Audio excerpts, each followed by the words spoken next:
बिस्मिल्लाहिर्रहमानिर्रहीम। अस्सलाम वालेकुम नाजरीन, HRJDO न्यूज़ के साथ मैं हूं अली जाफरी सोलंकी। सबसे पहले खास खबरें। कराची की एहतसाब अदालत में आज है बड़ी पेशी। आमदन से ज्यादा असासों के केस में स्पीकर आगा सिराज दुरानी को अदालत पहुंचा दिया गया। कारकुन भी अदालत के बाहर मौजूद।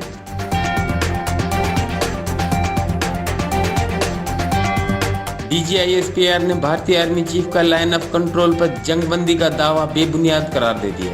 ट्वीट में मेजर जनरल बाबर इफ्तिखार ने लिखा कि भारत का ताकत की बुनियाद पर सीज फायर्स का दावा दुरुस्त नहीं। मुआहदा कंट्रोल लाइन के दोनों तरफ शहरी आबादी के तहफ़्फ़ुज़ की पाकिस्तानी ख्वाहिश पर हुआ।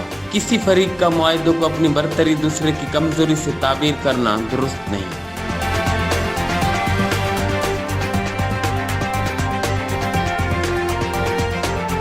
मुल्क में कोरोना के वार जारी। एक दिन में 48 मरीज जान से गए। 6,377 नए केसेस सामने आए। मुस्बत केसेस की शरह 9.94% रिकॉर्ड।